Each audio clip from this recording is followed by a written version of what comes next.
안녕하세요. 복쌤입니다. 오늘도 복덩이 여러분을 축복하고 사랑합니다. 블레스 유. 먼저 그리스도를 본받아 본문을 보도록 하겠습니다. 제1권 영적 생활에 유익한 권고 3장 진리의 가르침에 관하여 5절에서 6절. 만약 사람들이 여러 질문을 제기하는 것만큼 열심히 악을 뿌리 뽑고 덕을 심는 데 노력하였더라면 해도 훨씬 덜 받았을 것이요 세상에는 추악한 소문도 없었을 것이며 수도원 안에 해이함도 적어졌을 것이다.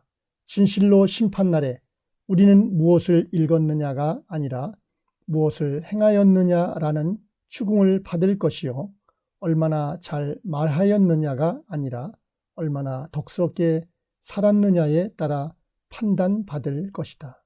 이제 말해보라. 과거에 그대가 잘 알고 지내던 학자와 교사들은 지금 모두 어디에 있는가? 생전에 학문으로 이름을 떨치던 그들이었건만 지금은 다른 사람들이 그들의 살림살이를 차지하고서 그들에 관해서는 거의 생각도 하지 않고 있다.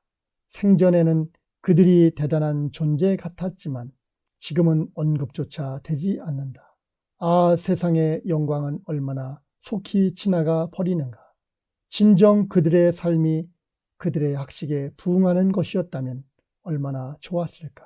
그러면 그들의 연구와 독서가 훌륭한 성공을 거두는 것이었을 텐데 얼마나 많은 사람들이 하나님을 섬기는 데는 관심이 없고 이 세상의 헛된 학문만을 추구하다 멸망하고 마는가.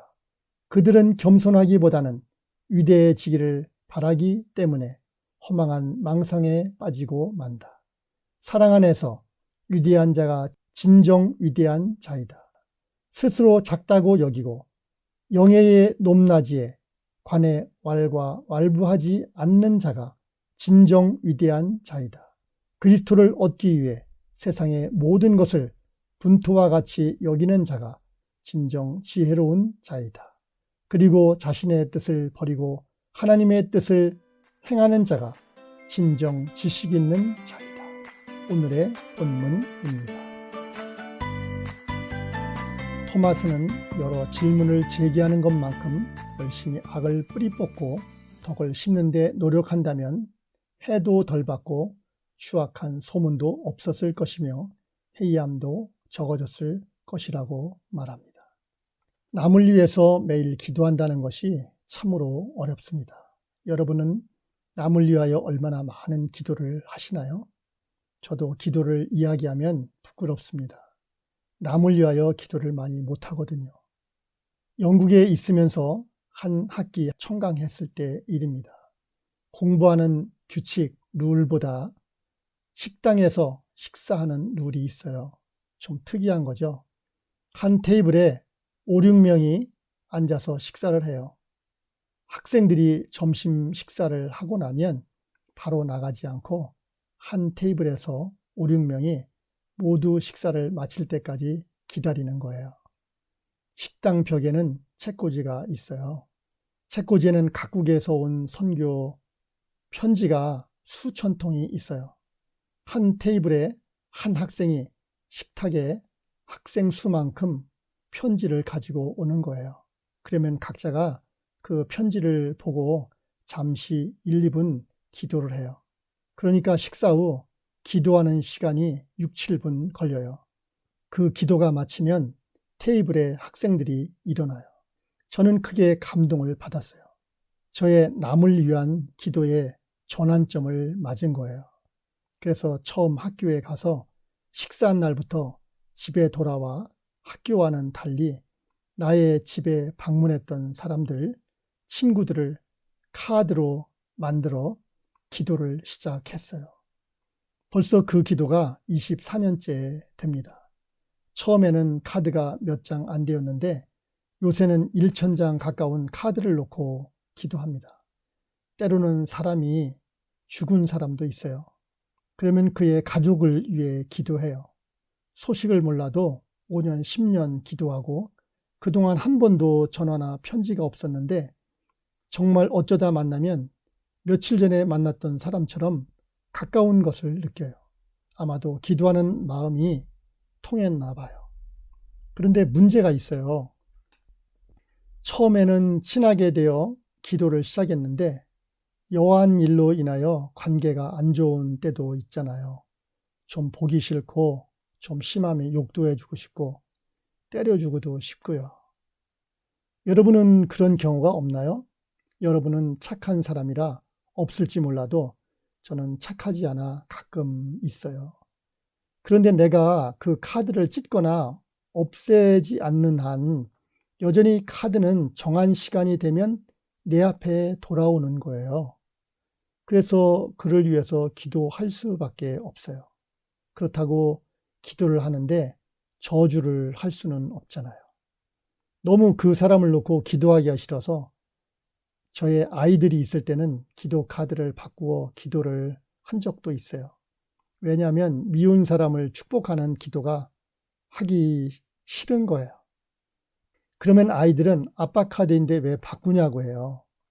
그런데 요즘은 아이들이 없어서 카드도 못 바꾸고 보기 싫은 사람을 축복하며 살아야 하는 사람이 되어 버렸어요.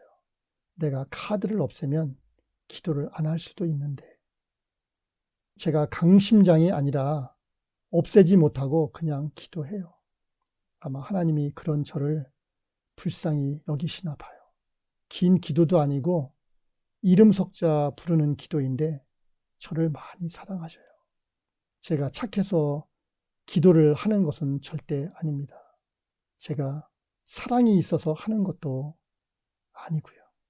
그저 하나님이 기도하라고 해서 제가 카드를 만들었고 그 카드가 순번으로 돌아오니 그냥 기도하는 거예요.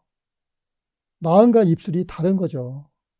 내가 싫어하는 사람을 놓고서는 기도하기가 싫어요. 그러나 기도를 하는 거예요. 그를 축복해 달라고. 그런데 하나님은 착하지도 않은 저를 무척 사랑하셔요. 진심도 없는데, 형식적인데, 입술로만 하는데 그런 저를 사랑하셔요. 하기는 엄밀히 따지면 우리도 하나님을 잘 섬기지 못하잖아요. 하나님 말씀대로 잘 살지 못하잖아요. 그래도 하나님은 우리를 사랑하시잖아요.